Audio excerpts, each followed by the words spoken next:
Primeiro, e é a questão principal que querem saber, a FENPROF não assinou o protocolo negocial. E não assinou o protocolo negocial, sendo certo que isso não significa que a FENPROF, ou outra organização qualquer que não o assine, possa ficar fora, porque não pode, das negociações. E não pode porque a lei da negociação coletiva não prevê a necessidade de protocolos negociais para haver negociação. O que diz é que a legitimidade de negociar é dos sindicatos e, ponto final, com ou sem protocolo, e, portanto, dia 17 de janeiro, que é a data da próxima reunião, cá estaremos para iniciar esse processo. Porquê é que não assinamos? Desde logo porque há aqui uma forma de ver as coisas relativamente às negociações com que a FENPROF estará sempre em desacordo, que é reunir primeiro com uma organização, nomeadamente aquela que normalmente está mais disponível para assinar, seja o que for, e depois dizer às outras já está assinado e, portanto, isto já não mexe. Isso nós não admitimos. Aliás, dissemos ao Sr. Ministro que no dia em que a FENPROF for chamada como primeira organização e estivermos perante um texto que estamos completamente de acordo, jamais assinaremos um documento antes dos outros sindicatos terem reunido, porque não aceitando nós ser confrontados com textos já fechados, também não fecharemos texto nenhum para os colegas que virão reunir a seguir. Esse para nós é um princípio básico e elementar. Segundo, não assinamos porque o Sr. Ministro da Educação não aceita colocar no protocolo a duração do processo negocial. Quer dizer, coloca-se aqui que o processo vai iniciar-se, a data de início é em janeiro. Coloca-se aqui as regras da negociação e não se coloca aqui quanto tempo é que vai durar, quando é que termina. Porque podemos estar perante, se não nos acautelamos, as obras da Sagrada Família, como todos sabemos, em Barcelona, ou seja, aos anos que aquilo está para ser terminado e, portanto, nós não aceitamos isso. E esta coisa de confiar só na boa-fé do outro lado, nós confiamos na boa-fé de toda a gente, mas sabemos que há processos negociais que se iniciaram, que foram andando, foram resvalando e depois os governos caem ou saem, eles ficam a meio e não têm fim. Portanto, a duração do processo negocial para nós era uma questão fundamental que o Ministério não quis aceitar. Sobre a mobilidade por doença, isto é o que já estava previsto este setembro, não há aqui nenhuma novidade. O Ministério da Educação em setembro apresentou uma proposta que depois recuou e não quis avançar e comprometeu-se que, ainda antes do início do ano letivo que vem, o regime atual de mobilidade por doença seria alterado.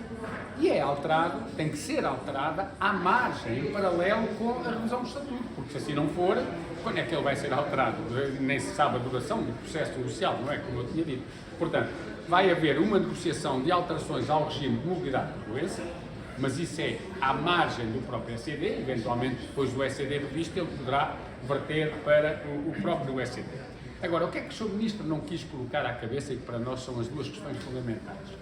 Foram a estrutura da carreira, os índices da carreira, a forma de transitar da atual para a futura carreira e a avaliação de desempenho. Para nós esta é a questão fundamental.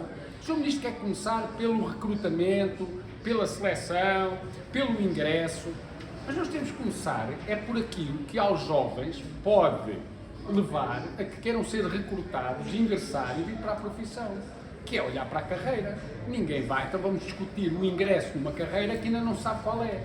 Vamos discutir o recrutamento para uma carreira que depois fica lá para o fim. Portanto, para nós, a cabeça deve ser estrutura, questão dos índices, avaliação de desempenho, que é um dos problemas maiores que hoje existe nas escolas. Esta deve ser a parte inicial. Aliás, até recordámos, o Ministério da Educação, se é que não sabiam, que inicialmente o Estatuto, até o primeiro Estatuto, estava em 2 decretos-lei. E o primeiro a ser aprovado, ainda em 1989, Decreto-Lei 409 de 89, era o dos índices, da estrutura, dos escalões. E depois é que veio o 139A de 90. Mais tarde, ainda bem, eles foram fundidos e ficou um só decreto-lei. Mas é óbvio que a carreira deve começar a rever-se por aquilo que é a sua estrutura, que são os índices, que é isso que valoriza ou não. Não é deixar isso para o fim, cá está, para uma data que nem sabe bem qual é. Portanto, o Ministério também não aceitou. E mesmo em relação à estrutura e aos índices, apenas colocou cá uma linha perfeitamente abstrata que diz revisão da carreira docente não revista. que é isto? A carreira docente não revista? Mas os índices já foram revistos muitas vezes, a carreira já foi revista muitas vezes, já chegou a ter categorias, já deixou de ter categorias. Nem se percebe bem o que é. Parece que se está com medo de colocar aqui no concreto a questão da estrutura e dos índices, porque eventualmente poderá lá não chegar. Nós achamos que isto deve ser claro. Um outro aspecto que o Ministério não quis aqui colocar, e que para nós é fundamental e para os professores, são as questões da aposentação. Porque as questões da aposentação, nós defendemos um regime específico da aposentação. E, portanto, essa questão tem que ser discutida no âmbito da revisão do Estatuto. Depois pode não ser alterado, não sabemos, nós defenderemos que sim. Mas não está cá nada. Não está cá nada da aposentação. Não está cá nada de regime disciplinar, em que se obrigam os professores a ser instrutores de processos, quando os professores não são juristas. Não está cá nada sobre o regime de faltas, férias e licenças, sabendo nós que os professores têm um regime de faltas específico dos outros funcionários, porque não podem ir de férias quando querem, mas só naquela janela temporal. Não está cá nada sobre licenças que o Estatuto prevê, mas que não existem na prática, como as sabáticas, como as equiparações a bolseiros, mas nem sequer se quer mexer nisso. E, portanto, nós não estamos de acordo que isso aconteça. Nós defendemos a conclusão do processo negocial até 31 de julho de 2025.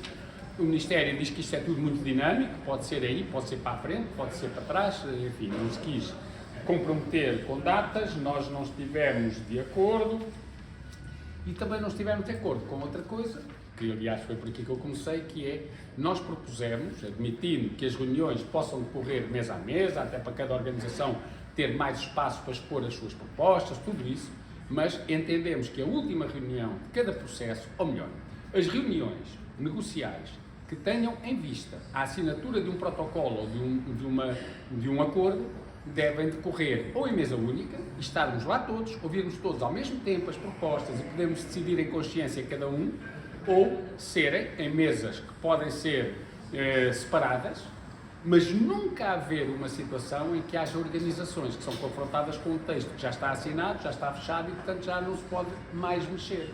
Como aconteceu hoje, e nós já o dissemos, discordamos disso, o Ministério diz que não aceita e, portanto, se o Ministério quer continuar a ter quem lhe faça ao jeito e quem lhe assine e quem condicione as outras organizações àquilo que já está assinado, porque é pegar ou largar, para a FENPROF, isso nunca vai acontecer.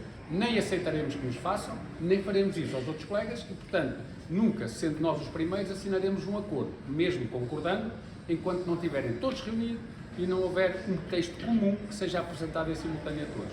Achamos que isso, da parte do Ministério, é jogar com o dividir para reinar e nós gostamos pouco disso, aliás, não havíamos disso.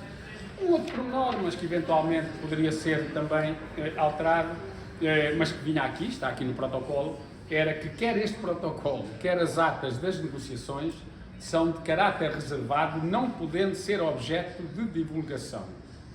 Nós não estamos aqui a representarmos-nos a nós, nem tampouco a representarmos os nossos sindicatos. Nós estamos aqui a representar os professores.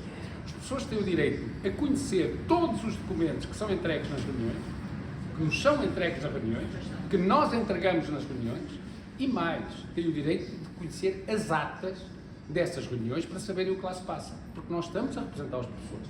Nós nunca fomos a favor do que alguns aí defenderam, que era a transmissão das reuniões em streaming. Nós isso não, porque estas reuniões não são para ninguém se exibir. Quem quer ver exibições vai ao circo, portanto não é essa a nossa posição. Agora, as atas, então aqueles que nós representamos têm o direito a conhecer o que lá se passa e, portanto, nós jamais aceitaríamos uma coisa destas. Também, aliás, o protocolo negocial que nos foi proposto e que nós não assinámos, daqui a pouco já está no nosso site, isso não temos nenhum problema, e todas as atas lá estarão, porque sempre as divulgamos, porque as pessoas têm direito a saber o que nós ali dizemos e o que nós ali defendemos.